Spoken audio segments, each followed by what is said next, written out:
Assalamualaikum Pak Jai. Waalaikumsalam Binti.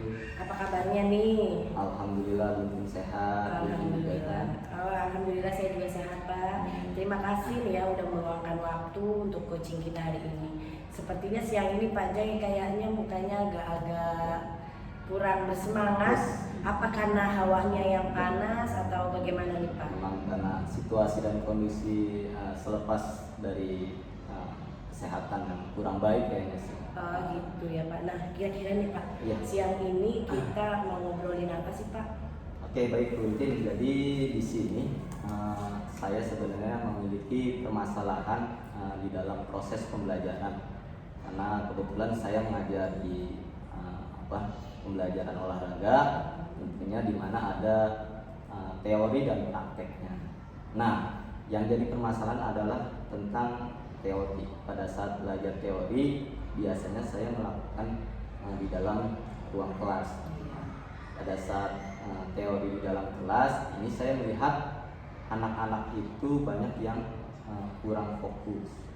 Nah, saya melihat karena anak itu menganggap bahwa kegiatan olahraga itu dilaksanakannya di lapangan, bukan di dalam kelas, sehingga anak-anak merasa kalau di dalam kelas itu kayaknya bagaimana gitu, bosan atau bagaimana, sehingga anak-anak itu tidak bisa fokus dalam belajarnya. Padahal teori ini kan ada di dalam materi gitu, artinya PJOK itu ada teori dan praktek. Nah, ini yang harus saya sampaikan, ini teorinya, supaya anak-anak itu bukan hanya paham tentang prakteknya, tetapi dia juga paham tentang teorinya. Itu sih yang ingin saya bicarakan dengan dia.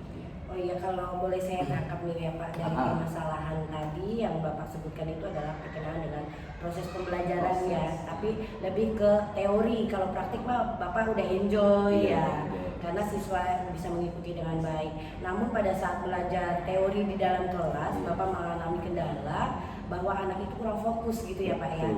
Jadi kurang antusias, lebih antusias di lapangan gitu. Nah, mungkin karena apa, anak bosan, karena sudah belajar dengan guru kelas gitu ya. Jadi Pak Jai merasa ini suatu masalah gitu ya.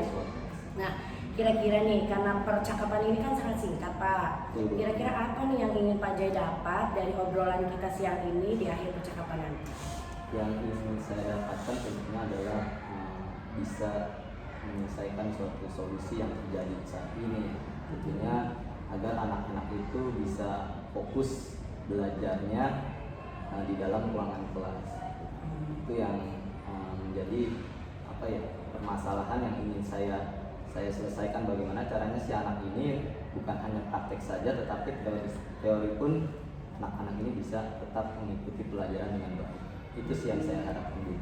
Oke, jadi Bapak tuh ingin mendapatkan solusi yang terbaik agar anak bisa fokus di dalam kelas ya, pada saat mendapatkan teori pelajaran PJOK tadi ya. Nah idealnya nih Pak, seperti apa gitu. Nah misalnya Bapak ada nih kesempatan yang dimiliki saat ini tuh apa? Artinya yang sudah saya lakukan itu. Ya, idealnya seperti apa kalau untuk memberikan pembelajaran di kelas untuk teori tadi, menurut Pak Jai sendiri idealnya seperti apa tuh Pak? Oke, untuk idealnya sih biasanya berkaitan dengan waktu. Nah, waktu ini biasanya kan kalau saya ini mengajar anak itu kan nggak mungkin 100% di dalam kelas. Biasanya pengennya itu walaupun ada teori, tetap dia pengen harus ada praktik di lapangan. Itu idealnya seperti itu. Ada teori dan praktik. Ada teori dan praktek. Jadi idealnya itu berkaitan dengan waktu. Jadi Pak Jai akan maksudnya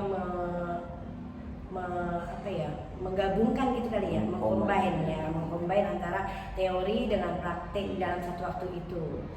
Ya seperti itu. Nah, jika kondisinya diibaratkan pada rentang 1 sampai 10 nih Pak Jai ya, dari kondisi yang tadi Pak Jai sudah jelaskan tadi, ceritakan tadi, kira-kira Pak Jai sendiri merasa ada di skala berapa nih Pak? Kalau saat ini saya sih perkiraan berada di rentang skala 6 sih. Skala 6 ya untuk keadaan yang tadi ya.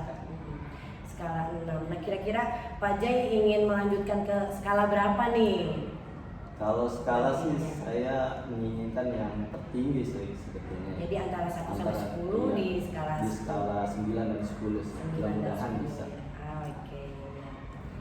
Jadi Pak Jai sendiri saat ini ada di skala 6 Iya. dan Pak Jai ingin sekali ya untuk mengubah skala tersebut menjadi ke skala 9 atau yang sempurna 10 gitu ya. Nah, kira-kira nih Pak, peluang apa yang akan Bapak ambil dari kejadian tadi nih?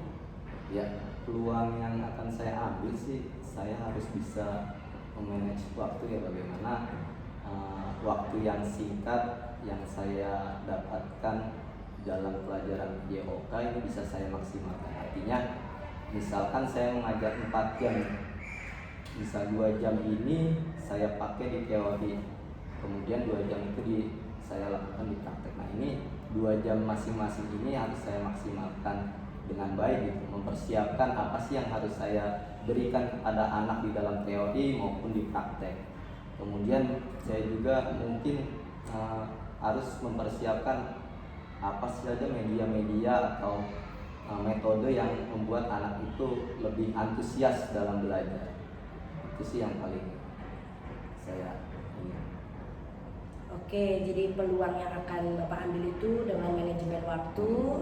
Tadi kalau misalnya dalam 4 JP ya, jam pelajaran yang sudah Bapak ambil itu 2 jam teori, 2 jam untuk praktik. Nah, dengan segala sesuatu persiapan mungkin dari RPP, terus tadi Iya. Pak Jai sempat menjelaskan tentang media dan metode gitu ya. Tapi Pak, kan memungkinkan nih ya, dengan penggunaan media dan metode tadi adanya hambatan atau tantangan nih. Nah, kira-kira nih untuk mencapai itu, kalau misalnya ada tantangan, ada hambatan, apa yang akan Bapak lakukan? Yang akan saya lakukan tentunya mengatasi hambatan masalah. Tentunya saya harus konsisten kali ya, komitmen. Artinya di setiap pembelajaran PJOK, karena yang saya lakukan di setiap pembelajaran ini belum terjadwal gitu. Artinya saya masuk kelas itu hanya sekedar keinginan aja, misalkan tidak seminggu sekali atau tentang waktunya itu tidak pasti. Atau saya inginnya sebulan sekali, jadi sesuai dengan keinginan saya. Oke, sebulan sekali maksudnya masuk di dalam kelas Iya, gitu ya? jadi saya ingin membuat jadwal ya, tentunya kedepannya membuat jadwal bagaimana supaya